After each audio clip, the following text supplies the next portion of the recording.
Hello aspirant, स्वागत है आप सब लोगों का यूपीएससी विद पायल गुप्ता में। देखिए, अब तक हम लोगों ने देख लिया किस तरीके से अंग्रेज़ों ने यानी ब्रिटिशर्स ने बंगाल के ऊपर कब्जा किया, यानी battle of Plassey, battle of Buxar इसको पढ़ चुके हैं। फिर हमने देखा कि मैसूर को कैसे कैप्चर किया, यानी कि एंग्लो मैसूर वॉर, 4 वॉर पढ़ चुके हैं। टीपू सुल्तान मर चुका है, हैदर अली मर चुका है। अब हम एक और एरिया के ऊपर फोकस करेंगे जो है मराठा, नियर महाराष्ट्र, महाराष्ट्र वाला रीजन मराठा। हालांकि सिर्फ महाराष्ट्र तक सीमित नहीं थे, बहुत जगह तक फैले थे। एक एक बात को समझें, हम एंग्लो मराठा वॉर पढ़ें उससे पहले हमारे लिए बहुत ज़्यादा ज़रूरी है कि ये पेशवा कौन थे। पेशवा बाजीराव, बालाजी विश्वनाथ, ये नाम कहाँ से आए और मराठास का एडमिनिस्ट्रेशन कैसे चलता था, और ये मराठास लोग कौन थे, कहाँ से आए थे, कैसे इनका ओरिजिन हुआ है, इन सब चीज़ों को हमें समझना पड़ेगा। उसके बाद ही हमें एंग्लो मराठा वॉर समझ आएंगी।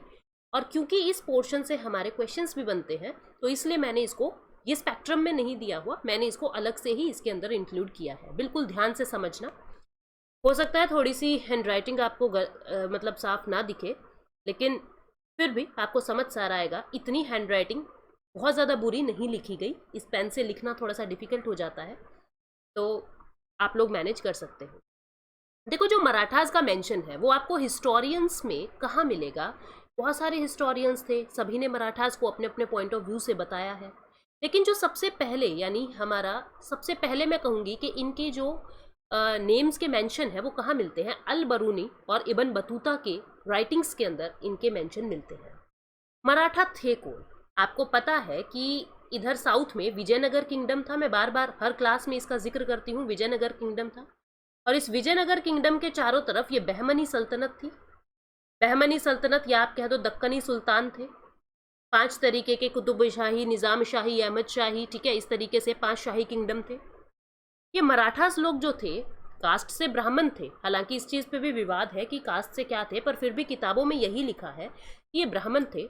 और ये लोग फ्यूडल लॉर्ड्स होते थे बहमनी सल्तनत के अंदर। फ्यूडल लॉर्ड्स होते थे बहमनी सल्तनत के अंदर, मतलब एक तरीके से जागीरदार का काम करते थे। एक तरीके से जागीरदार का काम करते थे। जागीरदार कौन है? इनको एक लैंड का टुकड़ा दे दिया कि आपको इस लैंड से रेवेन्यू कलेक्ट करना है। इस तरीके से बहमनी सल्तनत या मैं कहूँ शाही डायनेस्टी की सेवा किया करते थे, दक्कनी सुल्तान की मदद किया करते थे। ये जागीरदार थे। अब एक पर्टिकुलर लैंड इनको दे दी और ये कह दिया कि आपको इस लैंड के ऊपर सारा कुछ रेवेन्यू कलेक्ट करना है, ठीक है। तो ये यहाँ के इस रीजन के राजा कहने लगे खुद को ही कि हम यहाँ के राजा हैं। तो इस तरीके से मराठा का राइज होगा। ये इनके चीफ डाइटीज थे, इनको खंडोबा कहते हैं। खंडोबा इनके भगवान माने जाते थे। और ये भवानी, भवानी माँ भवानी, जय भवानी, या ये जो पानीपत मूवी है, ठीक है, बहुत सारी ऐसी मूवी है, बाजीराव मस्तानी के अंदर भी आप देखोगे, जब भी लड़ाई कर रहे हैं जय शिवाजी, जय भवानी, या ये इनके चीफ डाइटीज है, ठीक है, खंडोबा और भवानी। अब आगे बढ़ते हैं। मराठास के बहुत सारे सरदार थे, क्योंकि अलग अलग इनको एरियाज दिए हुए थे और हर एरिया के सरदार होते थे, हर एरिया के चीफ होते थे। अलग अलग इन लोगों के नाम थे, जैसे कोई भोसले सरदार था, तो कोई निम्बलकर था, कोई सिंध खेड़ का जादव था, कोई घोरपड़े थे, कोई गायकवाड़, होलकर, सिंधियास। अलग अलग सरदार होते थे और इन सरदारों की आपस में नहीं बनती थी, लेकिन फिर भी मैट्रिमोनियल रिलेशंस आपको इनमें देखने को मिलेंगे। हालांकि बहुत अच्छे से इनकी नहीं बनती थी, लेकिन फिर भी शादी वादी एक दूसरे के सरदारों के घरों में हो जाती थी। तो इसी तरीके से अब जो ये भोसले हैं ये धीरे धीरे पावर पे आने लगे, यानी कि सभी सरदारों में भोसले सुप्रीम होने लगे। भोसले के अंदर जो सबसे फेमस थे वो थे बाबूजी। बाबूजी के 2 पुत्र थे, एक थे मालोजी और एक थे विठोजी। ये तीनों ही यानी पिता और पुत्र सभी शाही डायनेस्टी के अंदर सेवा करते हैं। अभी मतलब इनका बहुत ज्यादा कोई अस्तित्व नहीं है, धीरे धीरे राइज होंगे। अब देखो क्या होता है, जो बहमनी सल्तनत था, जो विजयनगर किंगडम था, उस समय मुगल्स आ चुके थे ऊपर दिल्ली की गद्दी पे। ये 16th सेंचुरी की बात हो रही है, 16th सेंचुरी की बात हो रही है। मुगल आ चुके थे और मुगल लोग क्या करते थे, दक्कन पे अपना फोकस कर रहे थे, तो ये बहमनी सल्तनत पे यानी कि दक्कनी सुल्तान के ऊपर अटैक करते थे। तो इन्होंने अटैक किया मुगलों ने। ये मालोजी और विठोजी जो थे, इन्होंने दोनों ने ही शाही डायनेस्टी की मदद की और इनकी वफादारी को देखते हुए शाही डायनेस्टी ने इनको पुणे का जागीरदार बना दिया। दोनों को पुणे के अंदर जागीर्स दे दी, यानी लैंड दे दी कि आप लोग यहाँ की लैंड संभाले, यहाँ से रेवेन्यू कलेक्ट करके हमको दे। अब मालोजी की डेथ हो जाती है। हम इसको बहुत ज़्यादा डिटेल में नहीं पढ़ रहे हैं, हालांकि बहुत ज़्यादा डीप में चले जाएंगे, इतनी ज़रूरत नहीं है, जो एग्जाम के पॉइंट ऑफ व्यू से ज़रूरत है बस उसको ही पढ़ रहे हैं। मालोजी की डेथ हो जाती है और उनके बेटे हैं जिनका नाम है शाहजी, वो पावर में आते हैं। और इन शाहजी की जो शादी है वो जीजाबाई से होती है। शाहजी 1599 यानी 1599 से 1664 तक रहेंगे और इनकी शादी जो होती है वो जीजाबाई से होती है। जीजाबाई जाधव सरदार क्लैन से थी, जाधव जो सिंह खेड़ जगह से जो मराठा सरदार होते थे वहां से जीजाबाई थी। इन दोनों के पुत्र होते हैं शिवाजी। शिवाजी का जन्म होता है 1630 में और 1680 में इनकी डेथ होती है। शिवाजी की अपब्रिंगिंग के अंदर ये बहुत लोगों से प्रभावित होते हैं और कॉन्टिन्यूसली एक ही चीज देख रहे हैं कि दिल्ली के अंदर जो मुगल है वो बार बार यानी कि बहमनी सल्तनत से या कहीं ना कहीं दिल्ली के लोग हमारे दुश्मन है, यानी मुगल दरबार हमारा दुश्मन है। शिवाजी की अपब्रिंगिंग ही इसी तरीके के ख्याल से हुई है। अपनी मम्मी के यानी अपनी मदर के बातों से बहुत ज़्यादा प्रभावित थे। अपने दादाजी जिनको ये अपना टीचर भी मानते थे, जिनका नाम था खंडेव, उनसे बहुत ज़्यादा इन्फ्लुएंस थे। सूफिशेंट पीर शेख याकूब से बहुत ज़्यादा इन्फ्लुएंस थे। तुकाराम से बहुत ज़्यादा इन्फ्लुएंस थे। रामायण महाभारत हजरत बाबा, इन सभी से, यानी कि आप देख पा रहे हो हर तरीके के क्षेत्र से ये अवगत थे। हिंदू, मुसलमान, सूफी, सब तरीके के लोगों से ये अवगत थे। अब दूसरी तरफ क्या हो रहा है, शिवाजी का जन्म हो चुका है, शिवाजी की अपब्रिंगिंग हो रही है और उधर शाहजहां जो है वो मुगल सीट पे आ चुके हैं। शाहजहां के दो बेटे औरंगजेब और शुजा। शाहजहां ने क्या किया, दक्कन का सूबेदार औरंगजेब को बना दिया कि तुम दक्कन को संभालो और शुजा को कह दिया तुम बंगाल को संभालो। ये मैं आपको पहले भी बता चुकी हूं जब मैंने बंगाल की हिस्ट्री बताई थी। 1637 में जब शिवाजी के दादाजी की मृत्यु हो जाती है तो शिवाजी फुल पावर को अज्यूम करते हैं, यानी अब फुल फ्लेजेड तरीके से अपनी राजगद्दी पे आएंगे और ये बहुत सारे एरिया को कैप्चर करेंगे। शिवाजी कहाँ है, पुणे के अंदर है, ठीक है, क्योंकि इनके पिता को पुणे का चार्ज दिया गया था, तो शिवाजी अभी पुणे में ही है। इन्होंने रायगढ़ को कैप्चर कर लिया, मालवा रीजन को कैप्चर कर लिया, टोमा खानदेश रीजन को, अफगानी रीजन को कैप्चर कर लिया। रायगढ़ में बहुत सारे फोर्ट्स बनवाए, ठीक है, और जो पूना के अंदर जागीर मिलने की परंपरा थी उसको हेरिडिटी कर दिया। हेरिडिटरी करने का मतलब क्या है, अब जो नेक्स्ट जागीरदार पूना के अंदर बनेगा वो शिवाजी का बेटा ही बनेगा। 1654 में इन्होंने वेस्टर्न घाट, कोंकण कोस्ट, इन सभी के ऊपर अपने फोर्ट्स बनाने शुरू कर दिए। पोर्टुगीज सेटलमेंट जो थी दमन के अंदर, उनके ऊपर भी इन्होंने रेड करी। जो मराठा लोग थे ना, दो चीजों में बहुत ज्यादा फेमस थे, एक तो गुर्रिल्ला वारफेयर के अंदर, ठीक है, और दूसरा ये लोग लूटपाट बहुत करते थे, प्लंडरिंग बहुत करते थे। किसी रीजन में जाते, वहां से उन लूटपाट करके वापस अपने रीजन में आ जाते थे। तो गुरिल्ला वारफेयर और लूट प्लंडरिंग के केस में बहुत ज्यादा फेमस थे ये मराठा लोग। अब पेशवाशिप होता क्या है पहले समझो। एक आप नाम बार बार सुनेंगे, छत्रपति, जैसे आपने नाम सुना होगा छत्रपति महाराज शिवाजी। छत्रपति कौन है, चीफ है, और इन छत्रपति के नीचे बहुत सारी पोस्ट आती है। ये मानो आज के सिनेरियो के हिसाब से ये प्रेसिडेंट है, और फिर यहाँ पे पीएम हो गए, सीएम हो गए, फाइनेंस मिनिस्टर हो गए, ठीक है, मिलिट्री चीफ हो गए, इस तरीके से अलग अलग पोस्ट है। तो जो पीएम की पोस्ट थी उसी को ही पेशवा कहा जाता है, पेशवाशिप, यानी कि एक तरीके से प्रधानमंत्री की पद है ये, और इनके ऊपर जो किंग है वो छत्रपति है, छत्रपति किंग को कह रहे हैं, ठीक है। और अष्ट प्रधान का सिस्टम होता था, यानी 8 मंत्रियों की काउंसिल होती थी पूरी, और उनमें से एक पीएम, पेशवा जिनको कहते थे, ऐसे होता था। पेशवा क्या है, एक पोस्ट है, पीएम की तरह एक पोस्ट है। इस समय जो पेशवा है, मतलब शिवाजी के समय में जो पेशवा है वो कौन है, मोरोपन त्रियंबक पिंगले। 1657 से 1683 तक यही पेशवा रहेंगे। 1664 में शिवाजी सूरत पे भी लूटपाट करते हैं। तो जब ऐसा देखा जा रहा है कि डेक्कन के अंदर बहुत ज्यादा लूटपाट चल रही है, क्योंकि डेक्कन को संभालने का काम किसको दे रखा, औरंगजेब को। औरंगजेब ने क्या किया, राजा जय सिंह को, आम्बेर का जो राजा जय सिंह था, उसको ये कहा कि तुम डेक्कन के अंदर जो ये लूटपाट चल रही है उसको रोको, शिवाजी को रोको। जय सिंह ने क्या किया, शिवाजी के फोर्ट्स को चारों तरफ से घेर लिया। शिवाजी ने सोचा बेकार में लड़ाई करने का कोई फायदा है नहीं, उन्होंने ट्रीटी ऑफ पुरंदर साइन कर ली 1665 में। एक ट्रीटी ऑफ पुरंदर बाद में भी साइन होगी 1700s के अंदर, वो मैं आपको बताऊंगी। ये ट्रीटी ऑफ पुरंदर किसके बीच में हो रही है, आम्बेर सिंह, यानी कि आप कह सकते हो मुगलों के बीच में और शिवाजी के बीच में। इसके अंडर क्या किया गया, शिवाजी को कहा गया कि आप अपने फोर्ट्स हमें दे दें और आपके पुत्र संभाजी को हम मनसबदारी दे देंगे, क्योंकि इस समय तो औरंगजेब अभी जिंदा है ना। औरंगजेब की मृत्यु के बाद मुगलों का डिक्लाइन शुरू होगा। इस समय मुगल बहुत ज्यादा पावरफुल है और मराठा ज्यादा पावरफुल है नहीं। तो शिवाजी ने अपने 24-25 फोर्ट्स मुगलों को दे दिए और जो शिवाजी के पुत्र है, जो सन है, जिनका नाम संभाजी है, संभाजी को औरंगजेब ने मुगल दरबार के अंदर मनसबदारी दे दी। मनसबदारी क्या है, मतलब कि एक नौकरी दे दी, एक पोस्ट दे दी, और इन पोस्ट की ग्रेड अलग अलग होती है। जैसे अपने यहाँ होता है ना, ग्रेड पे कितना है आपका, यानी grade A, grade B, grade C, grade D, सभी सरकारी नौकरी है, सभी के पास गवर्नमेंट जॉब है, लेकिन सभी की ग्रेड अलग है। इसी तरीके से मनसबदारी दे दी और 5000 की मनसबदारी दी, यानी उसको रैंक जो है काफी नीचे दिया। शिवाजी को अच्छा नहीं लगा कि मेरे बेटे को इतना नीचा रैंक मिला है। शिवाजी को और क्या कहा कि तुम मुझे फोर्ट्स दे रहे हो, मैं तेरे बेटे को यानी संभाजी को मनसबदारी देता हूं, और शिवाजी को दक्कन का राजा, दक्कन का किंग जो है वो रिकॉग्नाइज कर लिया। शिवाजी सेटिस्फाइड नहीं थे अपने बेटे की लो मनसबदारी से और काफी इंसल्टेड फील कर रहे थे। शिवाजी आगरा के अंदर भी विजिट करते हैं, काफी ज्यादा उनको मतलब इंसल्टेड सा फील हुआ। 1670 में अब शिवाजी को हो गया कि बदला लेना है मुगलों से। 1670 में बैटल ऑफ सिंघाड़ होता है शिवाजी के बीच में और उदय सिंह के बीच में। ये उदय सिंह जय सिंह के अंडर ही था, यानी मुगलों के बीच में और शिवाजी के बीच में। शिवाजी ने लड़ाई जीती और अपने जितने फोर्ट्स उन्होंने दिए थे सबको रिकवर कर लिया। सूरत को फिर से लूटपाट की सूरत के अंदर, और 1672 में बैटल ऑफ सालहेर होती है, जिसके अंदर मुगल आर्मी को हरा दिया शिवाजी ने। और रायगढ़ के अंदर शिवाजी का कोरोनेशन होता है एज अ महाराज छत्रपति। इनको टाइटल मिलता है महाराज छत्रपति। रायगढ़ के अंदर इनका कोरोनेशन होता है और इनकी डेथ हो जाती है एट द एज ऑफ 53। 1680 के अंदर शिवाजी की डेथ हो जाती है। अब शिवाजी की डेथ के बाद क्या होगा?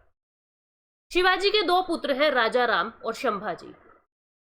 राजा राम और संभाजी। संभाजी ने राजा राम को जेल में बंद कर दिया और संभाजी ने क्या किया, औरंगजेब का जो बेटा था, उस समय औरंगजेब आ चुका है गद्दी पे, जब शिवाजी की डेथ होती है उस समय औरंगजेब आ चुका है गद्दी पे।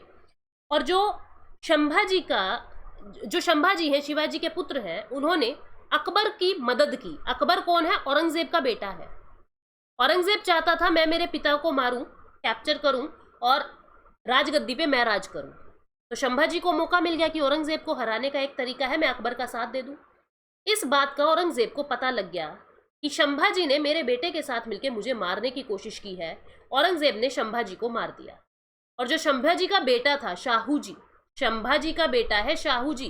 कंफ्यूज नहीं होना, कैसे चल रही है ये पूरी सीरीज, इसको देखना कैसे चल रही है पूरी सीरीज।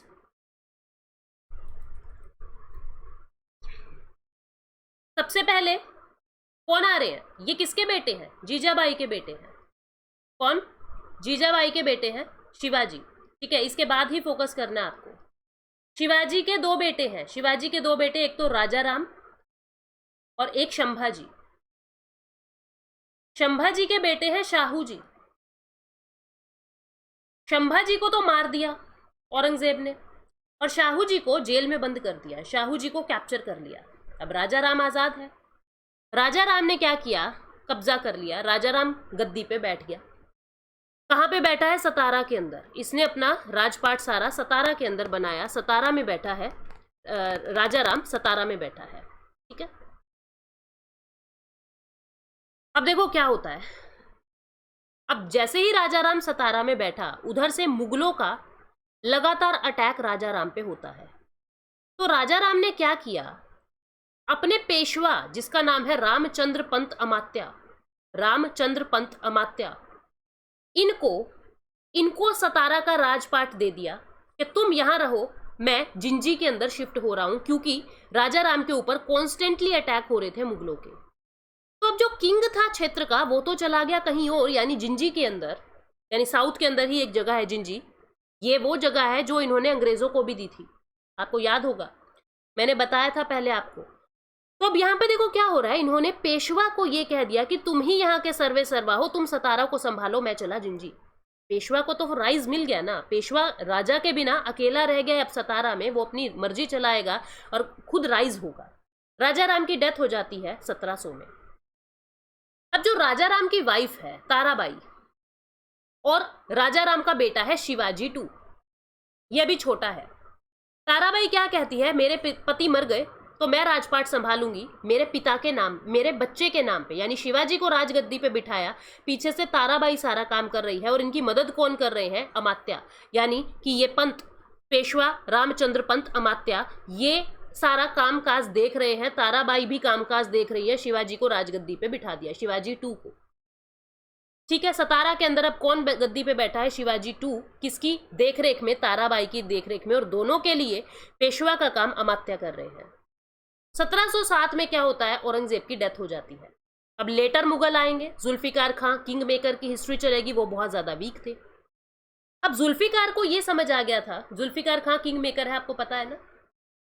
इन्होंने क्या किया, जो औरंगजेब, एक तो इन्होंने सब लोगों से फ्रेंडशिप करने की सोची थी, क्योंकि औरंगजेब के दौरान ही जो मुगल है वो डिक्लाइन होने शुरू हो गए थे और बहुत सारा पैसा जो है इनका खत्म होता चला गया था।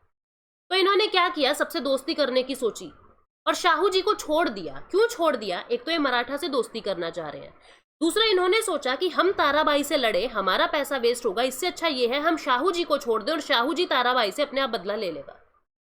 जुल्फिकार खां ने शाहू जी को छोड़ दिया। अब शाहू जी गया ताराबाई के पास, ये तो इसकी तो ताई हो गई ना, चाची या ताई जो भी।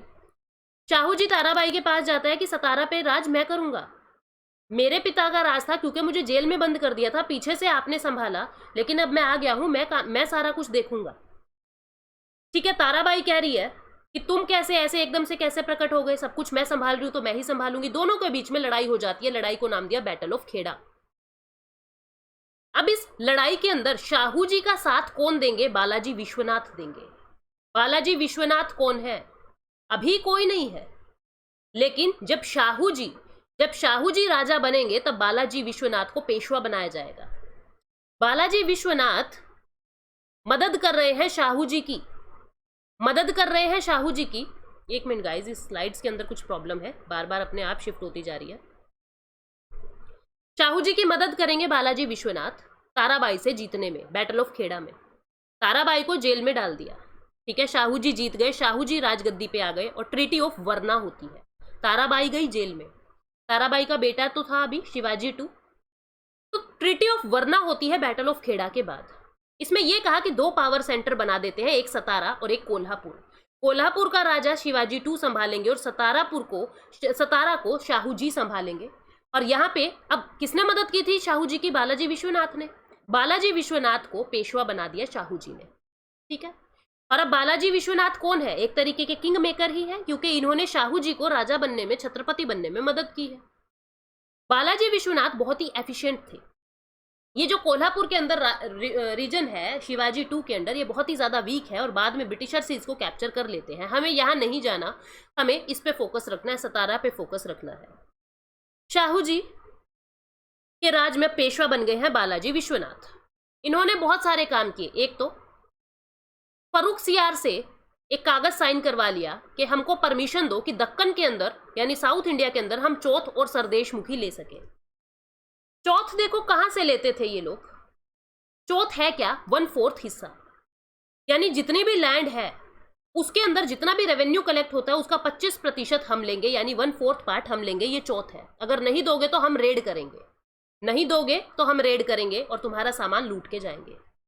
सरदेशमुखी कहां लेते थे ये लोग, जो इनकी हेरिडिटरी पोस्ट होती थी ना, हेरिडिटरी रीजन जो भी होता था, जो इनके वंशों ने, जो रीजन इनके वंशों ने कमाया था, जो रीजन इनके वंशों ने जीता था, वहां से सरदेशमुखी लेते थे। चौथ तो लेते ही थे, साथ में सरदेशमुखी लेते थे, यानी 1/10 हिस्सा, 1/10 रेवेन्यू का एक्स्ट्रा चार्ज, जैसे सरचार्ज या सेस होता है ना, टैक्स के ऊपर टैक्स, चौथ के ऊपर अब 1/10 और एक्स्ट्रा टैक्स लेंगे, उसको सरदेशमुखी कहते थे। लेकिन ये सरदेशमुखी सिर्फ हेरिडिटरी प्लेस से ही लिया जाता था, चौथ उन क्षेत्रों से लिया जाता था जो इन्होंने जीता है लड़ाई में।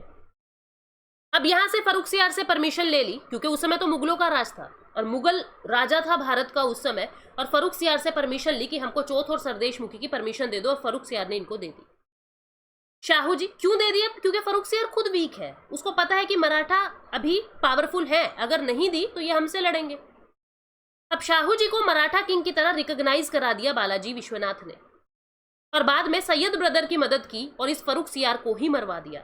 सैयद ब्रदर का हाथ मिलाया बालाजी विश्वनाथ ने और फर्रुख सियार को ही मरवा दिया। एक और बहुत बड़ा बदलाव किया बालाजी विश्वनाथ ने, जो ये पेशवाशिप की पोस्ट थी उसको हेरिडिटरी बना दिया। अभी तक क्या हो रहा था, किंग चुनता था कि पेशवा कौन बनेगा, लेकिन अब पेशवाशिप को बालाजी विश्वनाथ ने हेरिडिटरी बना दिया। आप देख रहे हो ना, पेशवा पावरफुल हो रहा है धीरे धीरे। बालाजी विश्वनाथ किंग मेकर है, उसकी भी चल रही है अब, क्योंकि उसी ने ही राजा को बनाया है। तो शाहू जी को कहा और कहा कि हम पेशवाशिप को हेरिडिटरी बनाएंगे।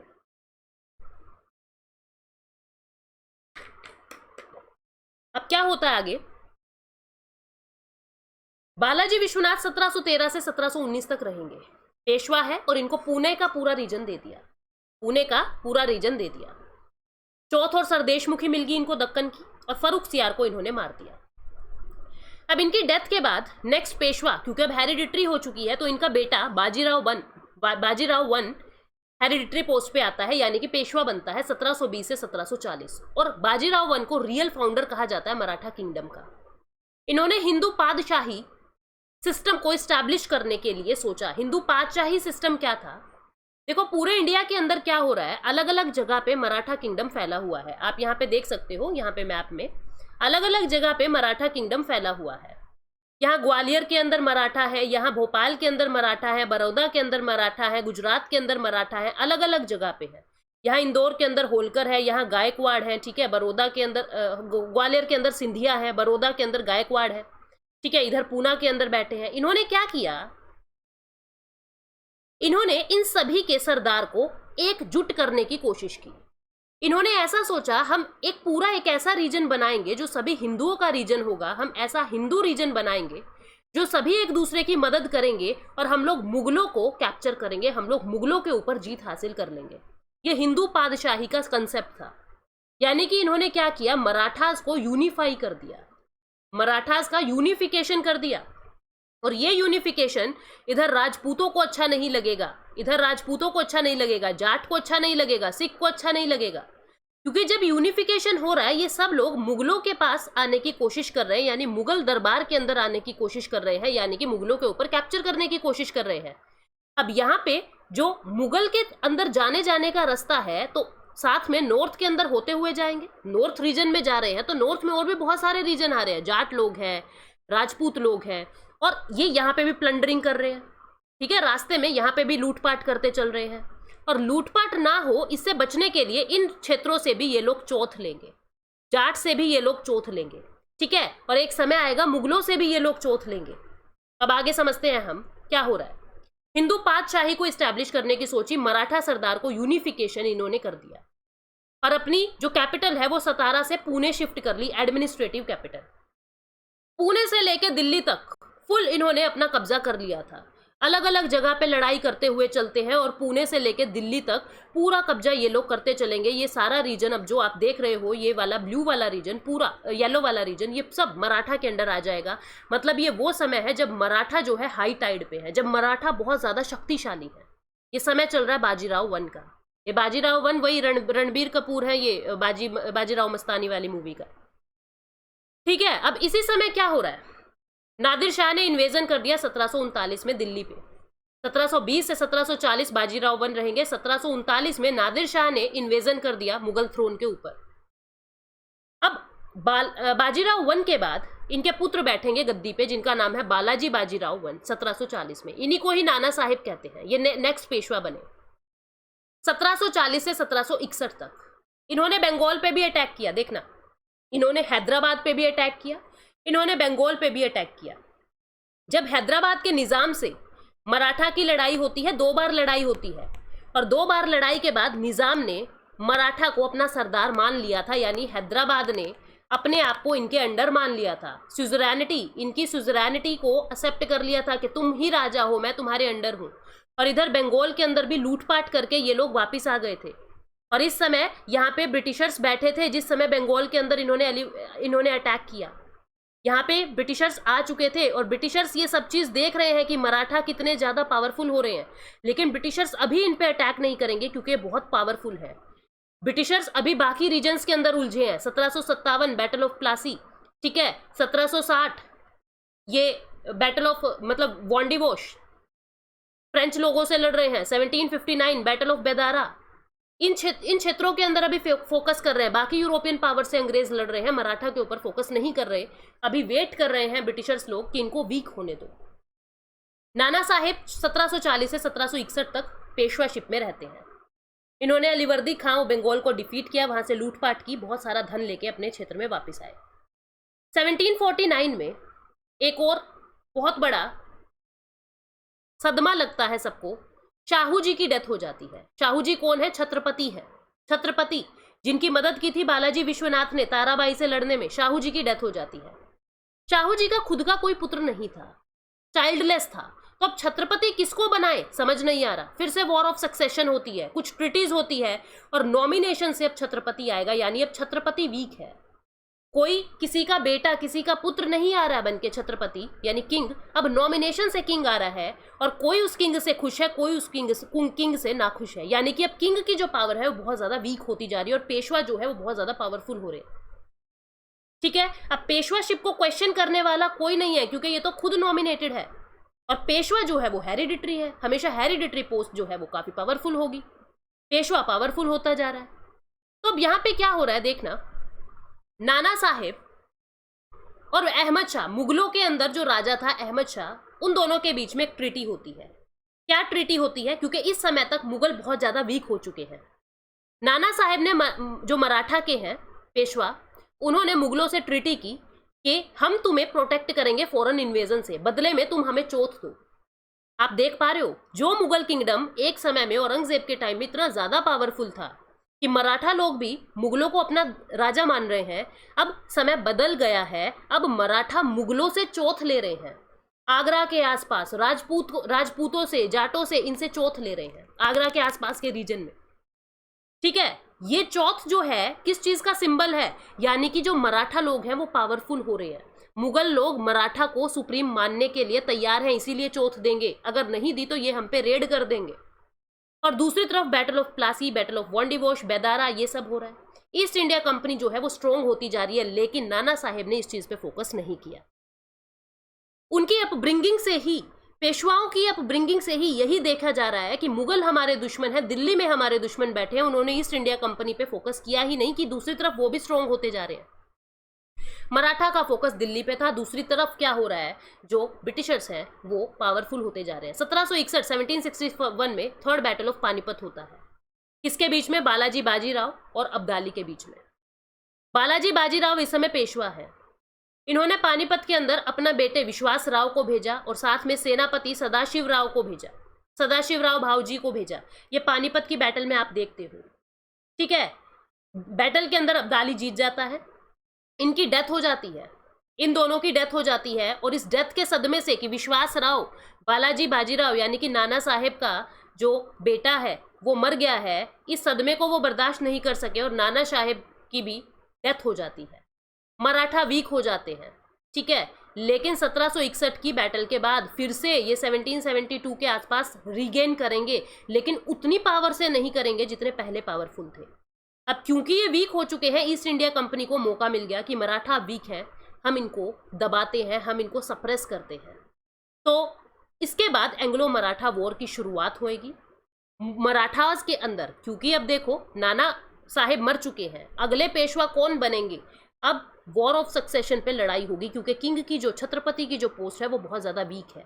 दूसरी तरफ इनकी इंटरनल लड़ाइयां चल रही है और इधर अंग्रेज इस चीज का मौका देख रहे हैं कि मराठा वीक हो चुके हैं। अब एंग्लो मराठा वॉर शुरू होगी जो नेक्स्ट सेशन में होगी। Thank you so much guys, take care, bye bye.